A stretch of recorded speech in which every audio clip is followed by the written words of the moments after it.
placer la parole tout de suite à l'afficheur. Luc 12, 49. On va se mettre debout, on va la lire ensemble parce que la parole est digne d'honneur, digne d'être pris en considération avec le plus grand des respects.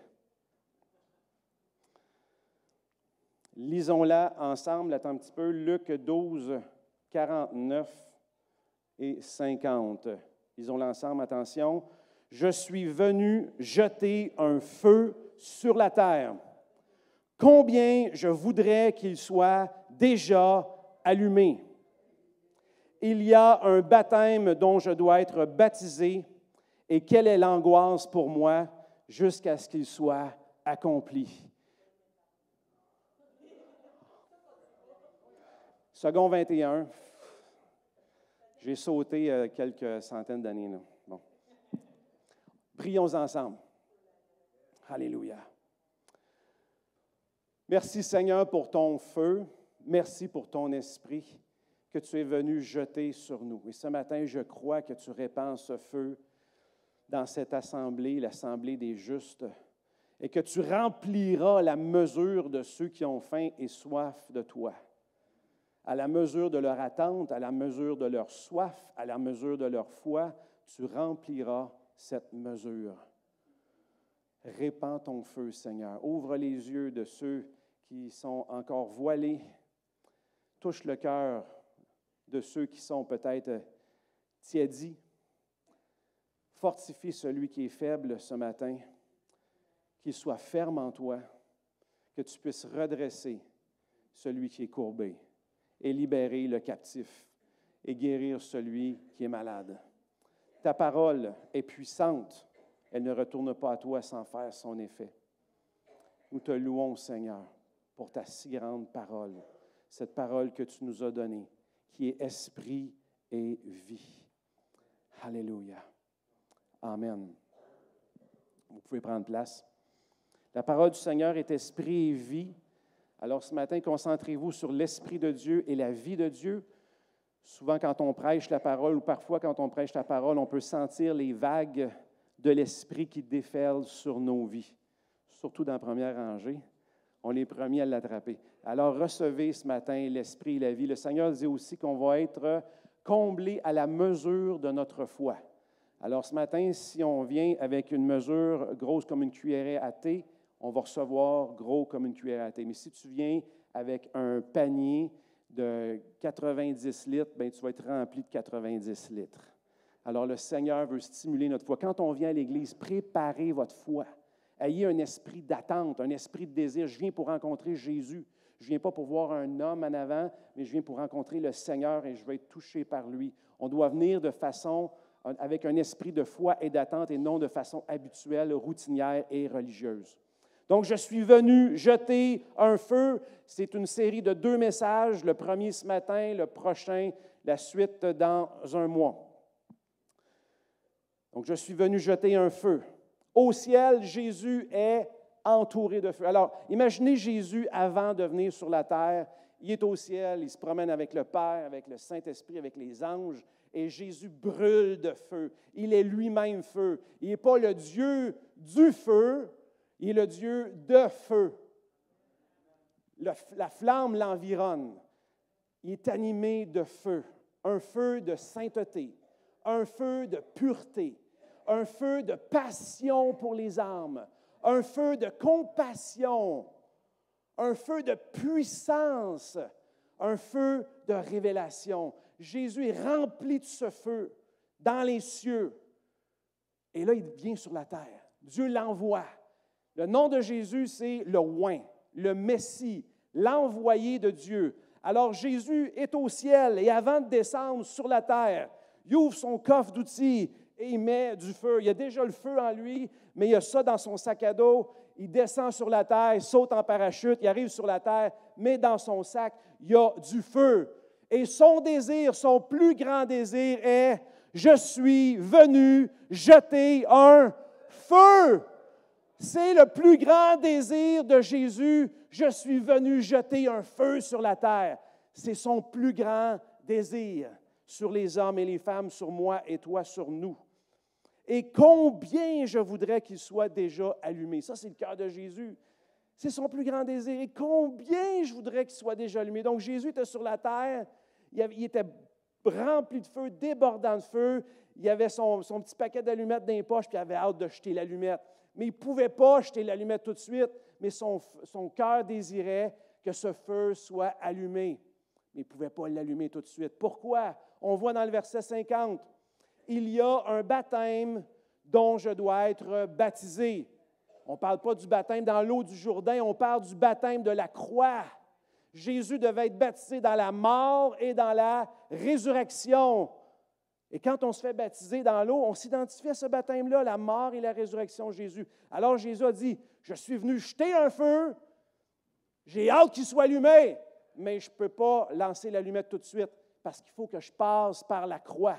Je dois mourir et ressusciter avant de pouvoir lancer mon allumette et là que le feu pogne partout. » Donc ça, c'est le désir de Jésus. Et regardez à quel point ce désir-là est grand dans le cœur de Jésus. Il dit, « Quelle angoisse pour moi jusqu'à ce qu'il soit accompli. » Donc, Jésus voit la croix s'en venir. Il voit la souffrance. Il sait que ses mains vont être percées. Il sait qu'il va avoir une couronne d'épines plantée sur sa tête. Il sait qu'il va être battu, sa peau arrachée, défigurée. Il sait qu'il va avoir de la misère à respirer. Il sait qu'il va porter les péchés de l'humanité, séparé de Dieu. Ça va être le moment le plus atroce de son existence. Et il voit la croix s'en venir devant lui, mais en même temps, il porte ce désir-là dans son cœur. J'ai du feu en dedans et mon plus grand désir, c'est que ce feu soit allumé. Et je vais passer par la croix. J'ai hâte que ça soit accompli. J'angoisse face à ce moment difficile. Mais le feu, le désir que j'ai en moi est plus grand que la souffrance que je vais subir sur la croix. Et ça, c'est à quel point que Jésus désire déverser son feu et jeter un feu sur la terre. As-tu ce feu ce matin? Es-tu rempli du feu de Dieu ce matin? Alors Jésus veut jeter son feu. Il y a un autre témoin dans la parole de Dieu qui a vu Jésus et a décrit Jésus de la même façon. Son nom, c'est Jean-Baptiste. Jean-Baptiste, lui, c'est un témoin de Jésus qui est quand même assez radical. Il se promène dans les déserts, mange des sauterelles. Juste ça, pour moi, c'est assez radical. J'imagine la grosse sauterelle croquante, juteuse. Croque la tête, oui, plein de protéines. Alors, très radical. Il dénonce les pharisiens dans leur religiosité, leurs hypocrisies. Il dénonce le roi Hérode dans ses pratiques adultères. Pas peur d'aller en prison, pas peur de mourir pour Dieu, ne craint pas à sa vie. Et voit Jésus arriver. Et décrit Jésus à sa façon. Il va annoncer Jésus comme étant celui qui va toucher les gens de façon ultime, la plus grande mission de Jésus. Donc, il le présente à partir de son ultime mission. Il présente Jésus à partir de son ultime mission et de la plus grande expérience que Jésus peut faire vivre à un homme, qui est celui de baptisé de feu et d'esprit. On va aller voir maintenant dans Luc 3, 16. Donc ça, c'est la façon que Jean-Baptiste a présenté Jésus. Il leur répondit, « Moi, je vous baptise d'eau, mais il vient celui qui est plus puissant que moi, et je ne suis pas digne de détacher la courroie de ses sandales. Lui, il vous baptisera du Saint-Esprit et de feu. » Il vous baptisera de quoi? Du Saint-Esprit et de feu. Donc, Jean-Baptiste était au courant de la mission de Jésus. Il connaissait la volonté du Père. Il avait lu le livre et il savait que la mission de Jésus, c'était de jeter un feu. Et c'est la façon avec laquelle il l'a décrit, son ultime mission, l'ultime expérience que Jésus veut faire vivre à tout homme et à toute femme. Jésus désire ardemment qu'on soit rempli de son esprit, de son feu. Il veut nous donner toute la plénitude de la divinité. Il veut qu'on puisse le voir, le toucher, l'entendre, le contempler. Il veut vivre en nous. Il veut te faire goûter la dimension du ciel. C'est ça le feu et l'esprit. Jésus veut t'immerger dans sa pureté, dans sa perfection, dans sa passion, dans sa puissance. As-tu reçu son esprit et son feu? Veux-tu briller pour lui comme un flambeau? Être efficace dans sa puissance? Vivre chaque jour comme si tu étais au ciel. Alors ça prend le baptême d'esprit de feu. C'est la mission pour laquelle Jésus est venu jeter un feu. Maintenant, veux-tu savoir comment avoir le baptême du Saint-Esprit de feu? Hein? Ça serait important. On va aller voir l'endroit, l'épicentre du brasier, là où Jésus a déposé son allumette et là où est-ce que tout a pogné en feu. C'est dans la chambre haute. 50 jours après, donc 50 jours après la mort et la résurrection de Jésus, 50 jours après, l'allumette est jetée et le brasier prend. Le feu de Jésus est jeté. Et à ce moment-là, Jésus devait dire « Wow! Je n'ai pas été percé pour rien. C'est pour ça que je suis venu. Yes, le feu est jeté, l'allumette est jetée. Mon feu est jeté. C'est pour ça que j'avais ce désir ardent avant la croix, mais maintenant, après la croix, c'est fait, c'est accompli. Il est pleinement satisfait, son désir est satisfait. Son feu se répand sur l'humanité. On va aller lire ensemble Acte 2, 1, la chambre haute.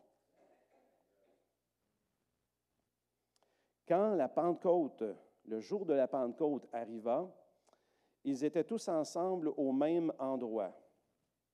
Tout à coup, dites avec moi, tout à coup, le Seigneur a des surprises pour toi. Il peut te surprendre. Et le Seigneur aime te surprendre. Souvent, le scénario qu'on s'est fait, c'est jamais lui qui arrive. Alors, planifie pas de scénario ou planifie-toi en plein, comme ça, tu es sûr que ce n'est pas ceux-là qui vont arriver, mais prépare-toi à ce que ce ne soit pas un de ceux-là qui arrive, mais il va arriver quelque chose d'autre qui va te surprendre.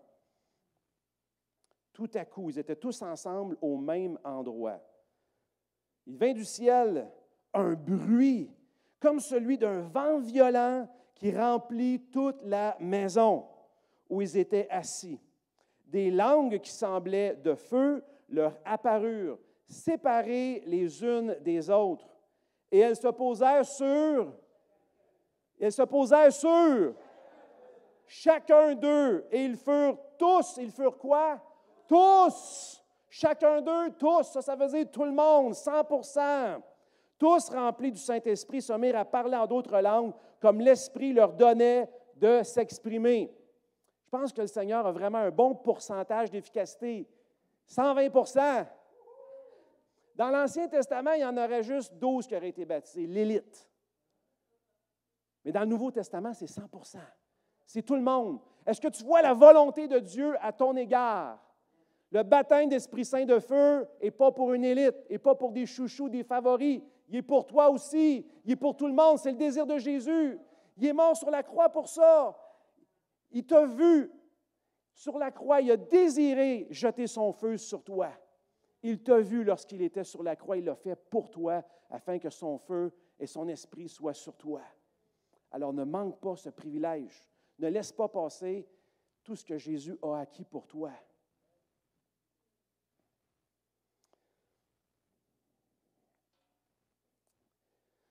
Donc, quelles sont les conditions pour recevoir le baptême d'esprit de feu? Je vais vous en donner 3 ce matin. Dieu le veut, est-ce que toi tu veux? Dieu le veut, est-ce que toi tu veux?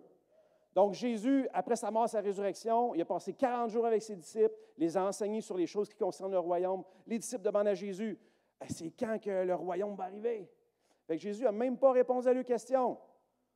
Ce qu'il a dit, « Vous recevrez une puissance, le Saint-Esprit survenant sur vous. » La question qu'il a répondu, c'est « Tu veux voir le royaume? Sois rempli de ma puissance et de mon feu. » C'est comme ça que tu vas le voir, le royaume arriver dans ta vie. Et ensuite, qu'est-ce qu'ils ont fait les 10 jours qui ont suivi? Jésus est monté au ciel.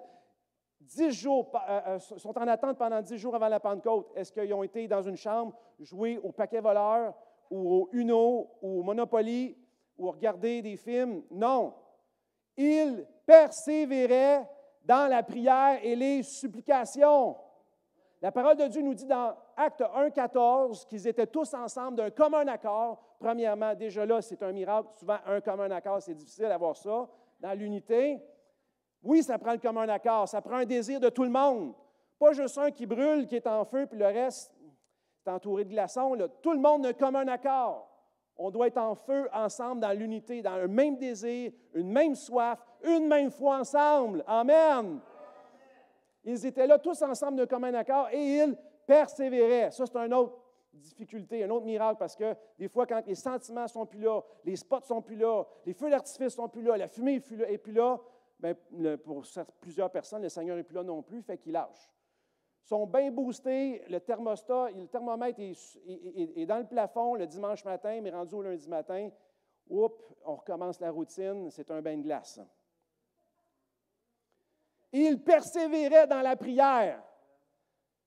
Le lundi, le mardi, le mercredi, le jeudi, le vendredi, le samedi, le dimanche, ils ont recommencé encore. Dans la prière et les supplications. La King James rajoute les supplications. C'est quoi des supplications? Bien, c'est supplier. Tu le veux-tu ou tu ne le veux pas, le baptême du Saint-Esprit? Cherche-le, crie, supplie le Seigneur, réclame-le, demande-le. Il faut que tu aies faim, soif de ça. Si c'est juste une autre option, c'est juste un petit plus, puis bon, tu n'es pas plus intéressé que ça, bien, ça va prendre plus de temps à arriver. Dieu le veut, est-ce que toi, tu le veux? Alors, l'Église est née comment? L'Église est née dans la chambre de prière. Et l'Esprit s'est répandu. Où est l'Église maintenant? L'Église a commencé dans la prière. Est-ce qu'elle continue dans la prière? Est-ce qu'elle va terminer dans la prière? L'Église a besoin de se réunir d'un commun accord dans la prière. Elle est née dans la prière, avec le Saint-Esprit qui est venu. Et souvent, on délaisse la prière. Pourquoi? Parce que c'est un effort. C'est pénible. C'est difficile. C'est du travail. C'est un effort de venir pour charnellement, je vous parle bien charnellement, zéro bénéfice. Parce que quand on veut une réunion de prière, on ne vient pas là pour nous sincèrement. On vient là pour le Seigneur et pour les autres et pour ce qu'il veut faire. Il n'y a pas de feu d'artifice, il n'y a pas de petits frissons, il n'y a pas de chair de poule. Mais on combat et on prie. C'est un effort. Mais c'est comme ça que l'Église est née, dans la prière. Persévérant dans la prière. Et c'est là que l'Esprit a été répandu. Mais souvent, l'être humain, ce qu'on fait, c'est quand c'est trop difficile, on arrête et on continue le programme, on se fait des bons programmes, mais sans l'Esprit. On a laissé l'Esprit en cours de route parce qu'on a arrêté de prier, on a arrêté de mettre du bois dans le poêle. L'Église doit retourner à genoux. Dieu le veut, est-ce que toi, tu veux? Est-ce que vous voulez voir des manifestations de puissance, des réunions où est-ce que les gens vont entendre parler de nous ailleurs, puis ils vont venir, la salle va être trop pleine, il va falloir qu'ils viennent 1 heure à l'avance pour se préparer, parce que la puissance de Dieu va être là, les gens vont rentrer, ils n'auront même plus besoin de prière pour la délivrance, ils vont être délivrés dans le portique en rentrant. Ils vont être baptisés du Saint-Esprit en rentrant, ils vont être sauvés en rentrant. Ça, c'est à quel point que Dieu veut déverser sa gloire sur nous autres. Mais il semble que l'Église est à peut-être quelques kilomètres de ça. Jésus est venu jeter un feu, il veut réellement jeter un feu. Ça, c'est son désir, c'est brûlant dans son cœur. Est-ce qu'on est au diapason avec Jésus? Est-ce qu'on est aligné avec lui ou on est à des kilomètres? Oui, parfois, ça me tente quand je suis avec tout le monde. Oh là, je suis encouragé. Mais quand je suis seul chez nous, bien, le petit désir, il s'en va rapidement. Est-ce que tu veux le même désir que Jésus? L'Église, on doit se réveiller. Parce que le diable, lui, ne chôme pas. Et là, ce qu'on est en train de voir, c'est une tangente vers le mal, de plus en plus mal. Mais le Seigneur, en 2023, il veut nous donner encore plus de gloire. Est-ce que tu la veux, cette gloire? Est-ce que tu veux manifester cette gloire? On est en guerre. On n'est pas dans un pique-nique ici, là, sur la terre. Le pique-nique s'en vient au ciel. Alors, travaillons, persévérons, puis un jour, ça sera notre tour, on pourra se reposer, mais là, ce n'est pas le temps. On doit se mettre à genoux et combattre jusqu'au dernier souffle. Deuxième condition. Jésus l'a promis, est-ce que tu l'as saisi? Jésus l'a promis, est-ce que tu l'as saisi? Une promesse, ça s'attrape, ça s'agrippe. Ça prend une foi de bulldog qui croque après l'os et qui ne le laisse pas partir. Est-ce que tu as cette foi? Jésus l'a promis, est-ce que tu l'as saisi? Une foi qui saisit. Ta foi, c'est comme une main qui tient et qui ne laisse pas partir. Tu dois t'emparer des promesses de Dieu. Dans Luc, il est dit, « Demandez et l'on vous donnera. Cherchez, vous trouverez. Ensuite, frappez, l'on ouvrira. Car quiconque demande, reçoit. Celui qui cherche, trouve. Et l'on ouvre à celui qui frappe. » Ce verset-là est en train de nous dire, prie avec conviction. Prie pas dans l'espoir de peut-être, est-ce qu'il va me répondre ou je ne suis pas trop sûr, mais Seigneur, je te prie, mais s'il te plaît, là, on ne prie pas dans l'espoir d'avoir de quoi. On prie avec la conviction qu'on sait qu'on va l'avoir. Ça, c'est s'emparer des promesses. Le Seigneur a dit, c'est une promesse du Père. La promesse du Père, elle est pour tout le monde. À combien plus forte raison le Père Céleste donnera-t-il le Saint-Esprit à ceux qui le leur demandent? Dieu ne peut pas te refuser rien, c'est ton papa.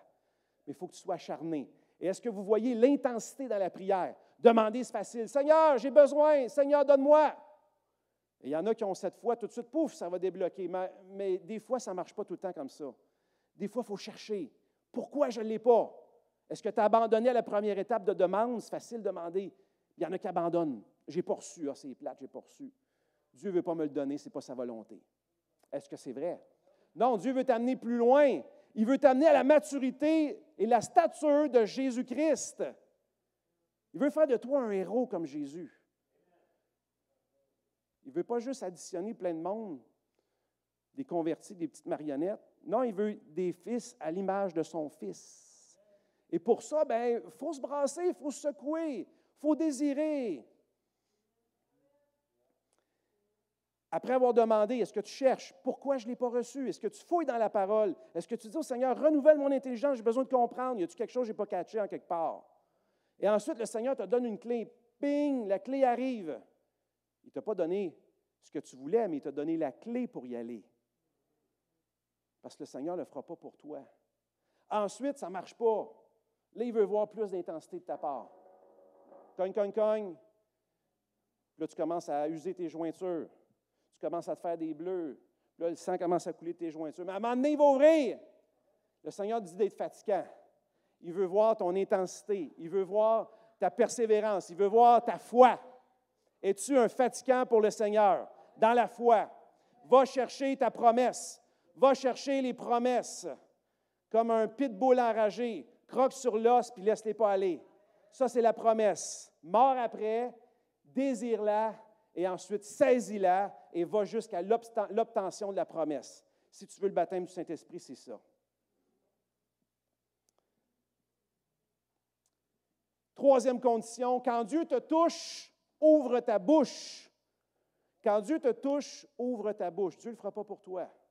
La foi, c'est une assurance et une démonstration, une conviction et une démonstration. Donc, si le Seigneur convainc ton cœur que là, l'Esprit est en train de couler sur toi, puis tu ne sais plus quoi faire, bien ça, c'est la conviction. Tu es en train, les rivières d'eau vive sont sur toi présentement. Là. La douche est sur toi. Le ciel est ouvert sur toi. Maintenant, ouvre ta bouche et parle en d'autres langues. Parle dans l'Esprit. Le langage spirituel avec Dieu, c'est une connexion cœur à cœur, pensée à pensée. Plusieurs personnes sont montées au ciel, sont revenues, sont décédées sur terre, ils ont eu un petit aperçu de ce qui se passe au ciel, puis ensuite Jésus les a renvoyés sur la terre parce que leur mission n'était pas terminée. Et souvent, ces témoignages-là nous disent qu'au ciel, on parle par la pensée, par la télépathie. Ce n'est pas de la science-fiction. Mais quand tu parles en langue, tu te prépares à ça. Parce que tu pries en langue et en même temps, le Seigneur te communique sa pensée. Pensée à pensée. Il te communique son cœur, cœur à cœur. Il te montre des visions, des songes. Il te fait entrer dans sa dimension. Donc, le parler en langue est important pour te faire entrer dans la dimension spirituelle. C'est le langage céleste. C'est le langage spirituel. Et même si tu ne sens rien, quand on t'impose les mains, même si tu ne sens pas les éclairs, puis le tonnerre, puis la terre qui tremble en dessous de tes pieds, puis la rivière de Dieu qui te coule dessus, puis tu es tout mouillé, peux quand même, par la foi, dire, je l'ai reçu, et tu peux le pratiquer aussi, parce que la foi, ce n'est pas un feeling. Ensuite, qu'est-ce que Pierre a dit? Bon, là, la chambre haute est remplie, les 120 sont baptisés du Saint-Esprit, l'allumette a été jetée par Jésus, le feu est jeté, 120 sont pognés en feu pour Jésus. Wouhou! Ils parlent en langue, ils sont comme Yves, ils doivent tomber un peu partout, ils rient, ils pleurent, sont touchés. Et là, il y a du monde à l'extérieur qui entend ça. Qu'est-ce qui se passe dans cette cabane-là? Puis là, ils viennent écouter, et puis ils entendent des gens parler dans leur langue, parce que c'était la fête de la Pentecôte. Plein de Juifs viennent de différentes nations, et là, ils entendent parler dans leur langue. Et là, ils se disent, bien, pourquoi qu'ils parlent en arabe? Pourquoi qu'ils parlent en chinois? Pourquoi qu'ils parlent en australien? Pourquoi qu'ils parlent... Bon, je dis n'importe quoi, là. Mais ils les entendent parler dans leur langue. Et là, Pierre prend la parole et leur explique c'est quoi le baptême de feu et d'esprit. Ça nous donne des bons indices. Mais maintenant se réalise, Acte 2, 16, ce que dit le prophète Joël. Le prophète Joël, c'est un prophète de l'Ancien Testament. Et devinez combien de temps avant que Jésus arrive, il a prophétisé ça. Un petit 800 ans. Un petit 800 ans. Ça, c'est un petit peu plus vieux que M. Bouchard. Fait que le prophète Joël a été informé de la volonté de Dieu, de l'intention de Dieu, de baptiser tout le monde d'Esprit Saint de feu. 800 ans avant, il a tendu l'oreille. OK, tu veux baptiser, tu veux vraiment jeter un feu. Donc ça, c'est le cœur de Dieu que Jésus est venu accomplir. Et les disciples le réalisent. Mais maintenant se réalise ce qu'a dit le prophète Joël. Dans les derniers jours, dit Dieu, je déverserai mon esprit sur tout être humain.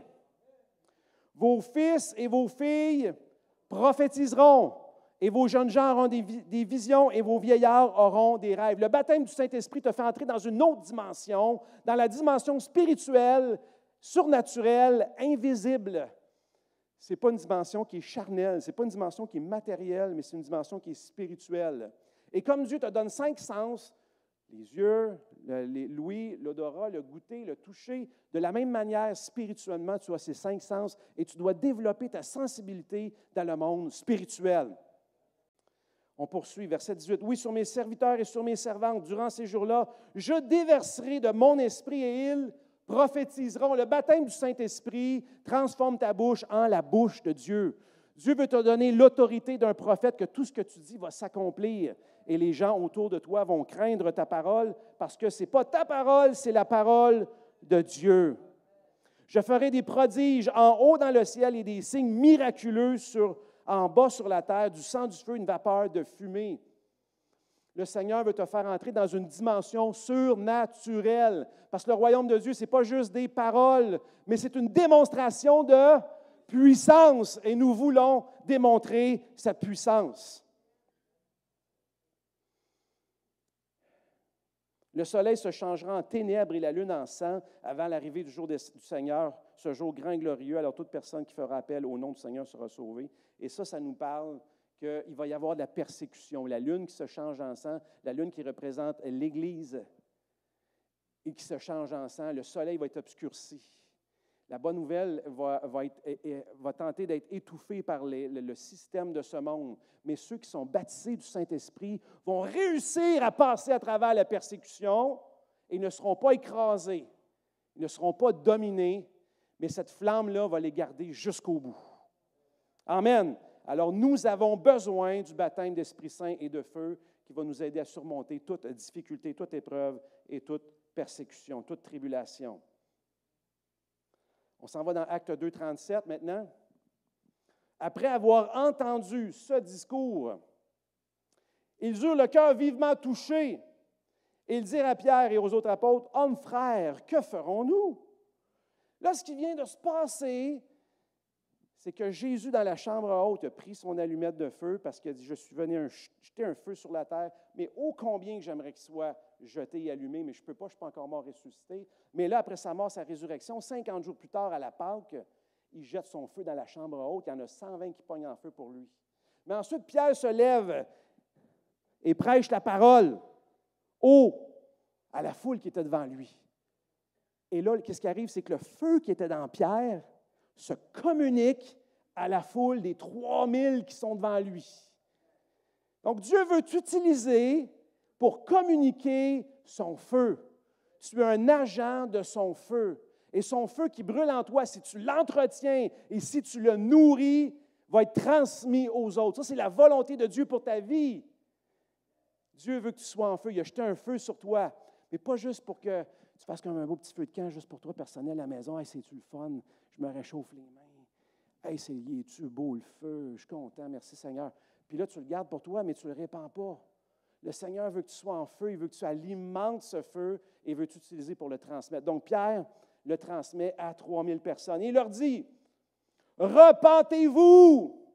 Vous voulez vous aussi avoir le feu et le baptême de l'Esprit. Repentez-vous et que chacun soit baptisé au nom de Jésus-Christ. » Tu vas avoir le baptême de feu et d'Esprit. Première étape, repens-toi de tes péchés. Reconnais que tu es pécheur. Reconnais que sans Dieu, tu es perdu. Tu es taché, tu es sale, tu es vide. Seigneur, je te demande pardon pour mes péchés. Pardonne-moi, purifie-moi par ton sang. Je crois en toi. Je crois que tu es le Fils de Dieu, que tu es venu pour moi, comme Luc nous a lu tout à l'heure. Que Dieu a donné son Fils afin que quiconque croit en lui ne périsse pas, mais qu'il soit sauvé. Dieu a donné son Fils afin que tu sois sauvé. Donc, ça commence par la repentance et la confession. Confesser que Jésus est ton sauveur. Puis, ensuite, fais-toi baptiser. Parce que c'est une démonstration de ta foi dans les eaux du baptême que tu veux témoigner à tout le monde que tu es rendu un serviteur de Jésus-Christ, un disciple de Jésus, que tu veux le suivre et tu veux marcher à son image, que tu veux témoigner à tout le monde, que tu t'identifies à lui, que tu t'engages avec lui dans la vie et jusqu'à la mort. Veux-tu recevoir le baptême d'Esprit Saint de feu? Il faut passer par ces étapes-là. Donc, c'est ça que Pierre dit. Ensuite, verset 39, il dit, « Car la promesse est pour... » De quelle promesse qu'il parle? Baptême d'Esprit Saint de feu! Parce que les gens, ils regardent et ils disent, « Qu'est-ce qui se passe? Qu'est-ce qui se passe? » Il leur parle du prophète Joël, qui vont recevoir l'Esprit. Ensuite, les gens disent, « On le veut, nous autres aussi, qu'est-ce qu'on va faire? » Repentez-vous, croyez à la bonne nouvelle et vous recevrez. Ensuite, « Car la promesse est pour vous, pour vos enfants et pour tous ceux qui sont au loin, en aussi grand nombre que le Seigneur notre Dieu les appellera. » La promesse est pour tout le monde. Pas juste pour une petite gang de pentecôtistes. Pour tout le monde. Ensuite, l'Esprit, qu'est-ce qu'on voit dans les actes ensuite? C'est que le feu va changer ta façon de vivre. Va changer ta façon de réfléchir, va changer ta façon de parler et d'agir. Et là, on voit les disciples qui sont bouleversés, chamboulés dans leurs priorités, les 3000 aussi. Il y a toutes sortes de nouvelles activités qui se passent. On va aller lire les nouvelles activités de quelqu'un qui est baptisé du feu et d'esprit. Acte 2, 42. Il persévérait dans l'enseignement des apôtres. Donc, il y avait du fun à écouter des personnes qui prêchent. Ça, c'était leur nouvelle priorité. Au lieu de faire des karaokés, ils aimaient ça, entendre du monde qui prêche. Dans la communion fraternelle, ils vivaient un avant-goût du ciel en saluant les uns les autres comme s'ils étaient déjà au ciel. Mon frère, ma soeur, c'est tellement le fun de te voir. Je suis béni quand tu es là. Tu es une bénédiction pour nous. Communion fraternelle. Au lieu des réunions familiales de médisance puis de critique. Leurs activités avaient changé. C'est le feu qui fait ça, le feu du Saint-Esprit. Ensuite, dans la fraction du pain et dans les prières. Hey, ils aimaient prier. Il y avait du fun à prier au lieu de jouer aux cartes. Avant, ils jouaient aux cartes, mais après ça, ils ont commencé à « Hey, il faut que je prie, il faut que j'alimente le feu, il faut que je fasse grandir le feu. Jésus m'a donné un feu, je ne veux pas perdre le feu. » Donc, quand le baptême de feu et d'esprit te touche, tes activités sont chamboulées, tes priorités sont chamboulées. Il y a de nouvelles activités que le Seigneur te donne. Pourquoi? Parce que tu veux te rapprocher du ciel. Tu veux faire les choses de Dieu. Tu veux faire les choses du ciel.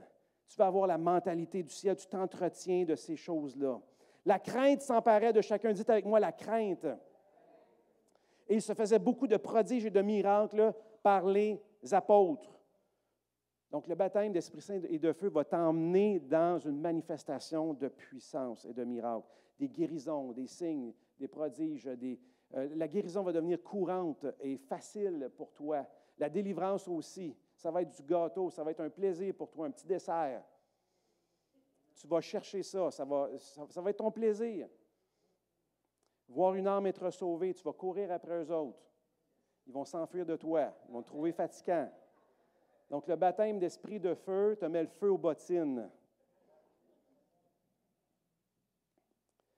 Ils vendaient leurs propriétés et leurs biens et ils partageaient le produit entre tous selon les besoins de chacun. Ils étaient généreux ensemble, ils partageaient tout ensemble. Le baptême d'Esprit Saint de feu libère ton portefeuille afin que l'abondance soit déversée sur tout le monde. Mais maintenant, là, on vient de voir le baptême d'Esprit Saint de feu dans le Nouveau Testament. On va aller creuser un petit peu plus profondément. On va aller voir dans l'Ancien Testament. Parce qu'on dit souvent que l'Ancien Testament, c'est le Nouveau Testament qui est caché. Et que le Nouveau Testament, c'est l'Ancien Testament révélé. C'est que, je vais le redire, je pense que je l'ai dit trop vite. OK, l'Ancien Testament, c'est le Nouveau Testament qui est caché. Ça veut dire que Dieu, les personnages, les lois qui ont été dites, les prophéties qui ont été faites, les événements qui se sont passés dans l'Ancien Testament, c'est des choses qui nous parlent du surnaturel et de l'œuvre de Jésus-Christ. Mais quand on les lit, des fois, on ne comprend pas. On dit, hey, c'est donc bien compliqué, l'Ancien Testament. Mais quand on demande au Saint-Esprit de nous le révéler, le Saint-Esprit nous aide à faire le lien avec le Nouveau Testament. Et quand on lit le Nouveau Testament, on comprend des choses de l'Ancien Testament, pourquoi ils ont fait ça. C'est vrai que c'est plus dur pour nous autres parce qu'on n'est pas des Juifs. Et le livre a été écrit par des Juifs, pour des Juifs, la plupart, puis on n'a pas cette culture-là. Mais souvent, quand on va chercher, creuser dans l'histoire, l'archéologie, la culture, là, on comprend des choses. Alors, l'Ancien Testament, c'est le Nouveau Testament caché, et le Nouveau Testament est l'Ancien Testament révélé. Donc, est-ce que vous saviez qu'il y avait une Pentecôte dans l'Ancien Testament? Donc, dans l'Ancien Testament, le peuple d'Israël, en Exode, est souvent comparé à notre marche chrétienne personnelle. Par exemple, dans l'Exode, Dieu choisit Moïse. Moïse qui est l'image de Jésus qui sauve son peuple. On remarque que les circonstances entourant leur naissance étaient pas mal semblables. Ceux qui étaient les dictateurs de l'époque ont fait tuer tous les enfants. La même chose s'est produite. Donc, Moïse est une figure de Jésus qui vient pour sauver le peuple. Ensuite de ça, il y a eu les 10 plaies, et la dernière plaie, est-ce qu'on s'en souvient? La dernière plaie, c'est les premiers-nés qui sont morts. Alors, qu'est-ce que Dieu a dit de faire pour être protégé? Il a dit l'agneau que vous allez gorger puis que vous allez manger, l'agneau qui représente Jésus-Christ qui est l'agneau, vous allez prendre son sang et le mettre sur les linteaux de la porte. Les linteaux de la porte, ça signifie toi, ta maison, qui va être sauvée parce que sur les linteaux de ta porte, tu mets le sang de Jésus qui te purifie de tout péché. Donc ça, c'est la nouvelle naissance. Et ensuite, là, ils sont nés, un peuple est né, et ensuite, ils sont sortis d'Égypte. Ils ont quitté le monde, l'Égypte qui représente le monde. Ils ont été libérés de l'influence du monde et les 10 plaies qui sont arrivées, le Seigneur a renversé 10 dieux égyptiens qui avaient des mauvais esprits rattachés derrière ces dieux. Donc, le Seigneur, non seulement il te protège, il te bénit, il te purifie, mais il te libère de tous tes ennemis. Et ensuite, ils sont passés à travers la mer Rouge, qui est une figure du baptême. Et qu'est-ce qui s'est passé dans le baptême? Le restant des ennemis avec le char, le chariot, tous les ennemis, les Égyptiens, sont morts engloutis. C'est pour ça que le baptême, c'est aussi un instant, un moment de délivrance pour chaque chrétien. Alors, il ne faut pas juste plonger le monde, une petite trempette et c'est fini. On passe au suivant. Il faut prendre du temps pour la délivrance des gens parce que souvent, il y a des chaînes qui sont brisées dans le bain. Dans le bain du Seigneur, c'est le bain qui lave et qui nettoie en profondeur le corps, l'âme et l'esprit.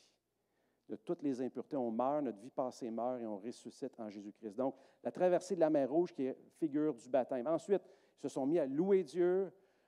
Ils ont découvert la puissance dans la louange. Ensuite, Dieu les a conduits à Mara, où il leur a parlé que je suis l'Éternel qui te guérit. Donc, Dieu ne veut pas juste te sauver, il veut te guérir aussi. C'est dans l'Ancien Testament. Et c'est la mission que Jésus est venu accomplir aussi. Donc, on voit que Jésus accomplit parfaitement l'Ancien Testament. Ensuite, qu'est-ce qui se passe? 50 jours plus tard, après que Israël a mis le sang sur les linteaux de la porte, 50 jours plus tard, qu'est-ce qui s'est passé? Il s'est passé quelque chose de vraiment spectaculaire. Est-ce que vous voulez le savoir? Ça, c'est la première Pentecôte. L'événement qui s'est passé est à la fois l'un des plus terrifiants qu'un être humain peut vivre, mais à la fois un des plus intimes de la Bible. Alors que Dieu dévoile son cœur et son plan, sa personne, sa gloire, le peuple tremble de frayeur. Dieu est à la fois redoutable et plein de miséricorde. Donc, ce que Dieu fait, c'est 50 jours après, il les amène à sa montagne. Sa montagne qui est le mont Horeb, c'est là que Dieu a gravé les lettres de la loi. Donc, 50 jours après la sortie de l'Égypte, Dieu avait un plan. Puis il avait même dit à Moïse, il dit, tu vas reconnaître que je t'envoie parce qu'on va revenir adorer à cette montagne où je te suis apparu. Dieu avait déjà tout planifié et c'était son but ultime d'amener le peuple d'Israël à cette montagne-là. J'ai quelque chose à leur montrer, je veux me révéler à eux. C'est mon but. Alors, 50 jours après, voici ce qui arrive. À la montagne Horeb, qui est aussi appelée Sinaï, parce que ça fait partie du désert du Sinaï. Donc, la montagne de Dieu à Horeb, Horeb qui signifie désert.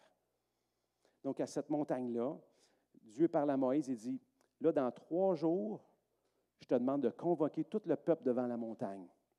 Mais vous devez vous purifier d'abord. Je vous demande 2 choses, 3 choses. La première, c'est laver vos vêtements tous les jours pendant les 3 jours. La deuxième, abstenez-vous de tout rapport sexuel. Et la troisième, c'est fixer une limite. Et si quelqu'un dépasse les limites fixées, il doit être lapidé ou percé de flèches. Je pense que c'est assez clair, hein? Moi, je n'aurais pas vraiment fait la troisième. Alors, le peuple doit se préparer. Et c'est vraiment solennel, c'est vraiment sérieux. Donc, tout le peuple se prépare pendant 3 jours et ils viennent devant la montagne, se demandant qu'est-ce qui va arriver. Et là, le spectacle commence. La montagne se met à trembler. La fumée commence à s'élever. Le feu descend sur la montagne. Des coups de tonnerre, des éclairs. Et en plus, des sons de chauffeurs. Bouh! C'est quelqu'un qui souffle de la trompette à côté de moi. Personne! Ça vient de où? C'est Dieu qui ouvre le ciel pour descendre sur la montagne. Des chauffeurs angéliques. Imaginez la terreur du peuple d'Israël. Et oui, il était saisi de terreur, saisi de frayeur, à genoux, tremblant. Et c'est Dieu qui descendait sur la montagne. Et c'est ça qui s'est produit à la première Pentecôte. Le feu de Dieu est descendu sur la montagne. De la même façon que Jésus est venu jeter un feu, à la Pentecôte, dans le Nouveau Testament, de la même façon, Dieu avait préparé son peuple pour la première Pentecôte dans l'Ancien Testament. Dieu n'a pas changé son intention. C'est la même intention, c'est le même désir. Il veut te donner son feu. Est-ce que tu le veux? On va lire ensemble le passage dans Exode 19, 18.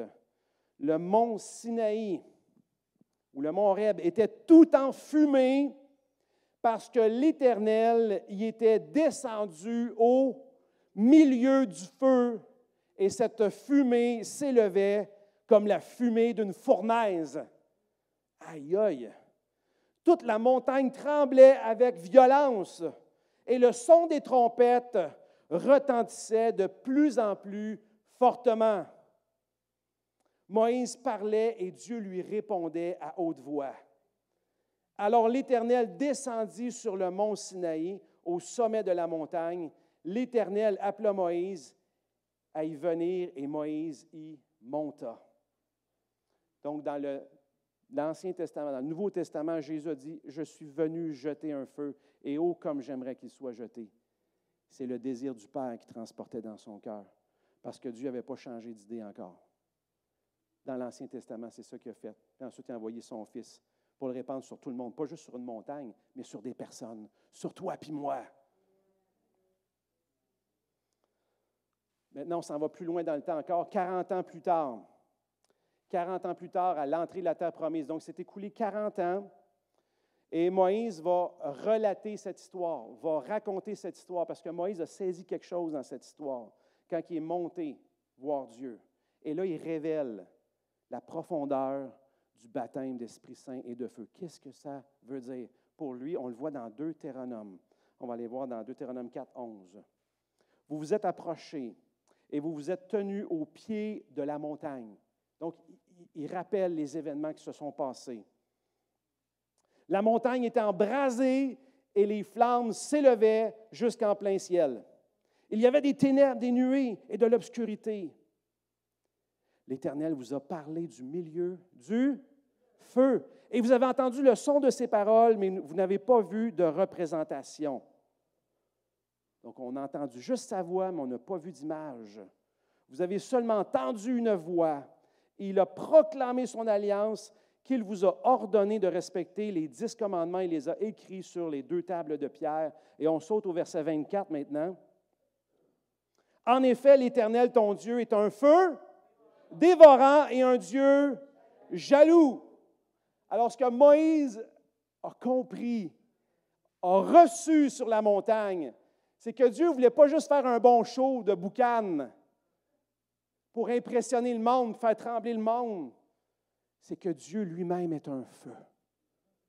Ce que je vous ai dit au début, Jésus rempli de feu, Dieu lui-même est un feu qui consume toute impureté, un feu de perfection, un feu d'amour parfait, un feu de pureté parfaite, un feu de révélation parfaite.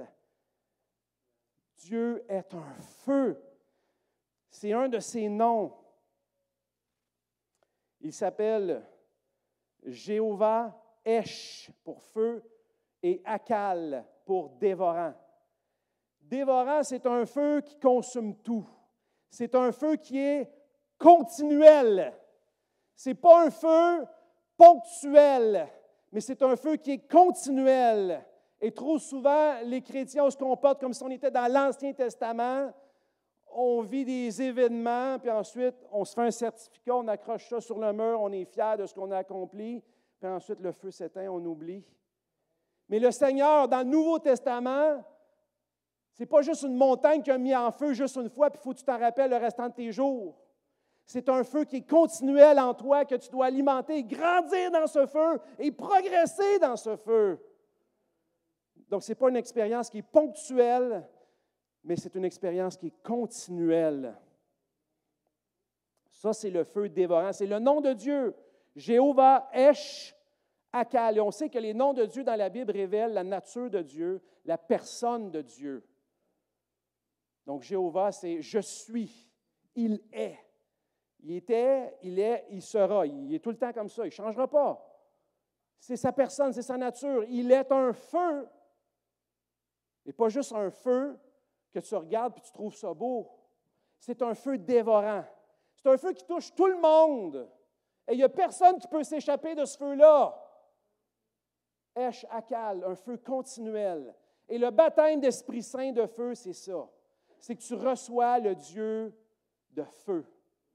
Au lieu d'être la montagne Horeb dans l'Ancien Testament et que Dieu dépose son pied sur cette montagne-là, il écrit ses 10 commandements sur les tables de pierre, il révèle sa gloire à Moïse, il dit « Je vais mettre ma main, cache-toi dans le creux du rocher, je vais mettre ma main, tu vas peut-être voir les lignes de ma main, mais tu ne pourras pas voir ma face, sinon tu meurs. Puis là, ensuite, je vais passer, je vais te montrer juste mon dos. » Ça, c'est la montagne. C'est la montagne que Dieu nous a donnée. Aujourd'hui, tu es cette montagne. Tu es cette montagne, mais cette montagne qui se déplace partout avec le feu de Dieu sur toi. Demandez-vous pas pourquoi il y avait des langues de feu qui étaient sur les disciples, les 120.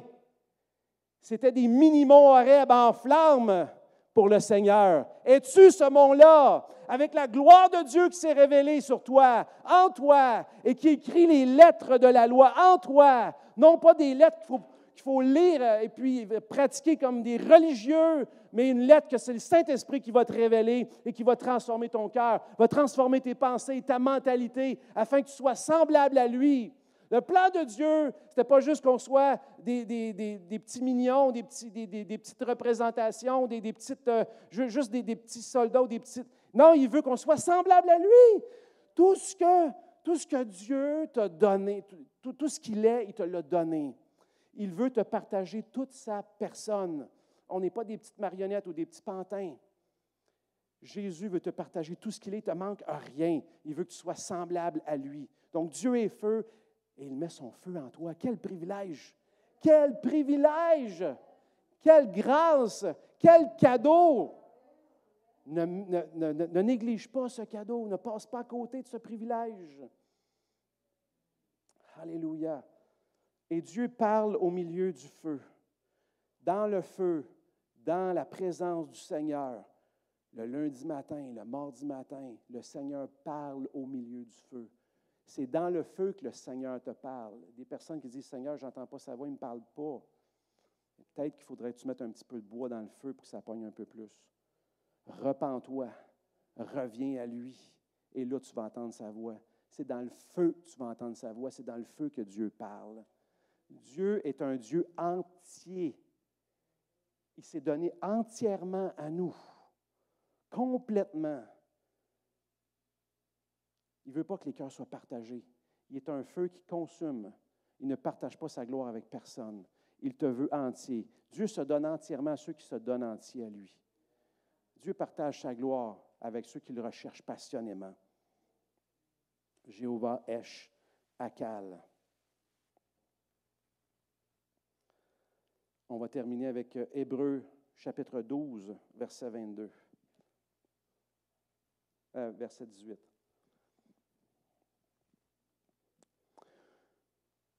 Le Seigneur s'adresse à son peuple. « Vous ne vous êtes pas approchés d'une montagne qu'on pouvait toucher et qui était embrasée par le feu, ni de la nuée, ni des ténèbres, ni de la tempête,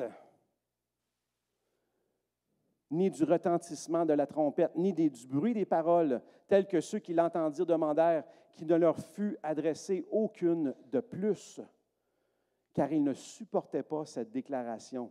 Si même une bête touche la montagne, elle sera lapidée. » Verset 21, « Le spectacle était si terrifiant que Moïse a dit, « Je suis épouvanté, tremblant de peur. » Comme je vous ai dit tout à l'heure, vous êtes maintenant cette montagne. On ne s'est pas approché d'une montagne physique où est-ce qu'il y a eu un événement qui était ponctuel une fois dans notre vie, puis là, il faut qu'on s'en rappelle tout le restant de notre vie. Non, aujourd'hui, tu es cette montagne. Tu es cette montagne fumante. Et partout où tu vas, tu transportes le feu de Dieu avec toi. Et partout où tu vas, tu brûles tout ce que tu touches. Les gens sont touchés. Comme Pierre a touché les 3000, toi aussi, tu peux toucher les âmes autour de toi et répandre le feu de Dieu. Est-ce que tu vis pour son feu comme le désir de Jésus dans son cœur, comme les disciples? Est-ce que tu veux répandre ce feu? Tu es la montagne d'Horeb qui sème la terreur partout où tu vas. Une bonne terreur.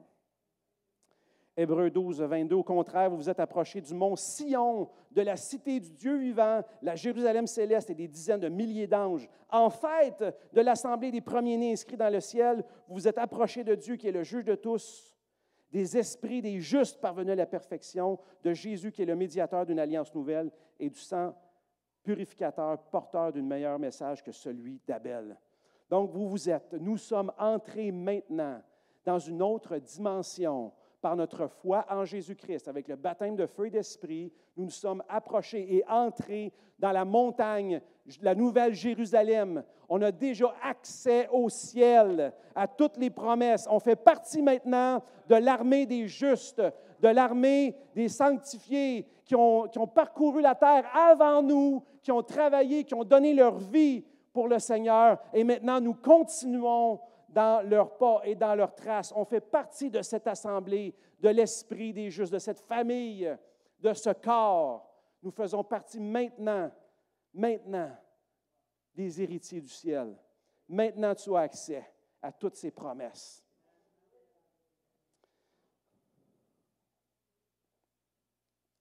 Hébreux 12, 25.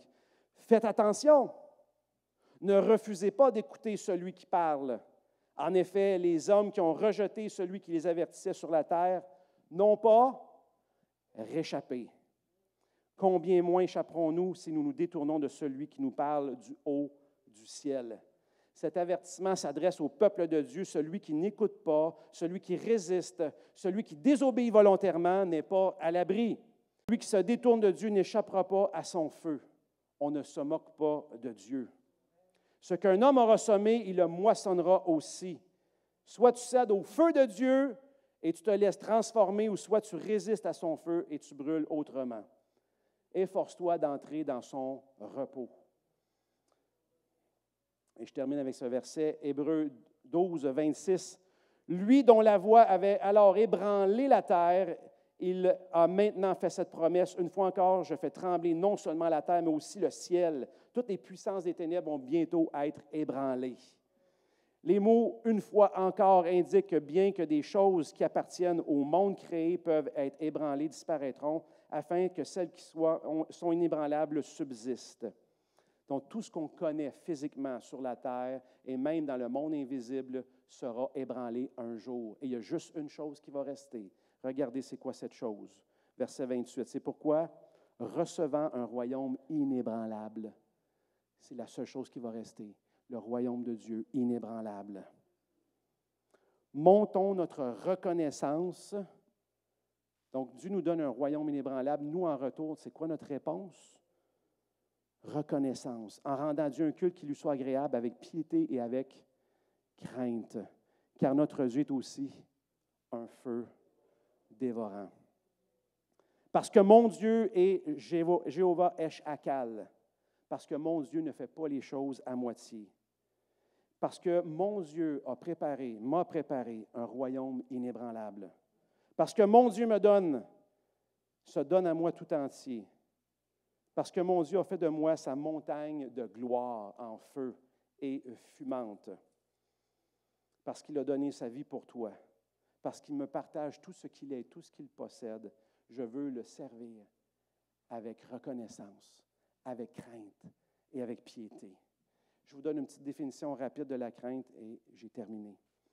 La crainte de Dieu ne signifie pas avoir peur de lui, de marcher dans la peur d'être puni.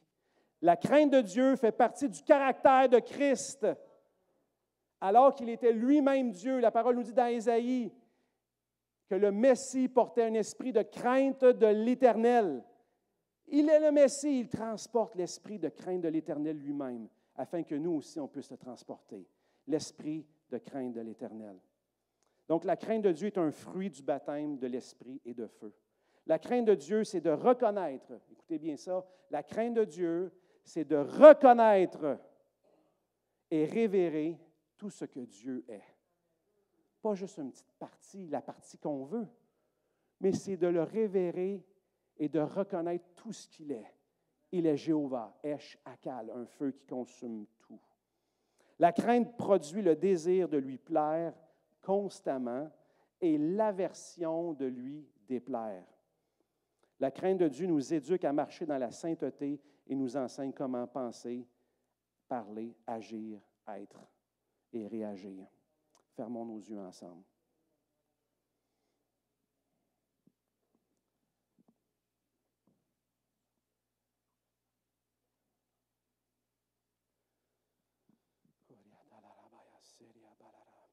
Alors, premièrement, est-ce que tu as l'assurance de ton salut ce matin? Que si tu venais qu'à mourir maintenant, tu entrais maintenant au ciel, dans la présence de Dieu. Et quelle est la raison pour laquelle il te laisserait entrer? Est-ce que parce que tu es une bonne personne? Non, malheureusement, ça ne fonctionnera pas. La seule raison, c'est que Dieu a tant aimé le monde qu'il a donné son Fils, afin que quiconque croit en lui ne périsse pas, mais qu'il ait la vie éternelle. Alors, si ce matin, tu veux dire, moi, je n'ai pas cette assurance, et j'aimerais ce matin être sauvé, avoir cette assurance en moi, que si je meurs maintenant, je vais directement au ciel, et je veux être en communion avec lui. Je crois en Jésus. Je veux confesser Jésus comme mon Seigneur, mon Sauveur personnel et reconnaître que je suis pécheur afin d'être purifié de tous mes péchés. Je te demande là où tu es de me signifier avec ta main. On va prier pour toi. Alors, s'il y a quelqu'un ce matin, fais juste ce signe de la main qu'on puisse prier ensemble. Est-ce que tu veux faire de Jésus ton Seigneur et ton Sauveur? Veux-tu entrer dans l'assemblée des justes, te joindre à la famille du Seigneur? Deuxièmement, es-tu baptisé d'Esprit Saint de feu? Est-ce que tu veux recevoir tout ce que Dieu est et participer à ce grand désir que Jésus avait de jeter un feu? Ce matin, est-ce que tu veux recevoir l'Esprit, le feu? Ou peut-être ranimer la flamme qui s'était peut-être éteinte. Alors repens-toi, retourne là où tu étais tombé. Reviens et reprends-toi là où tu étais tombé. La passion va revenir, le feu va revenir. Grandis, est-ce que tu veux grandir dans ce feu? Marcher continuellement dans le feu de Dieu. Vivre le ciel sur la terre tous les jours de ta vie. Dieu nous a donné le baptême d'Esprit Saint de feu pour vivre le ciel sur la terre. Alléluia. Nous te louons, Seigneur. Alléluia.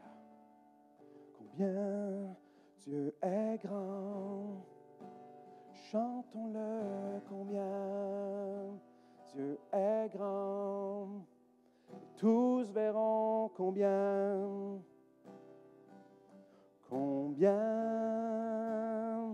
Dieu est grand. Chantons-le ensemble.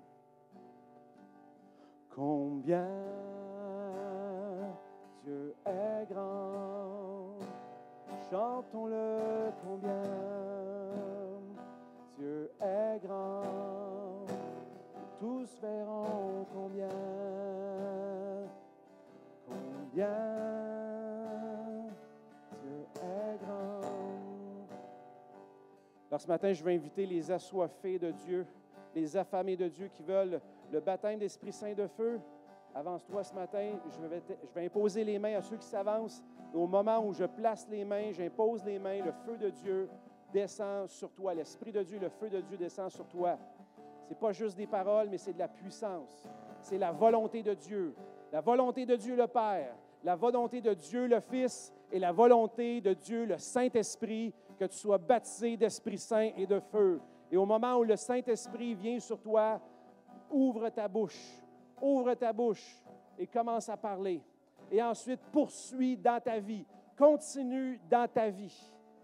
Continue dans ta vie à marcher dans le feu et dans l'Esprit. S'il y en a qui veulent aussi de la prière pour renouveler la flamme, viens, repens-toi devant le Seigneur et que ta flamme soit rallumée. Alléluia!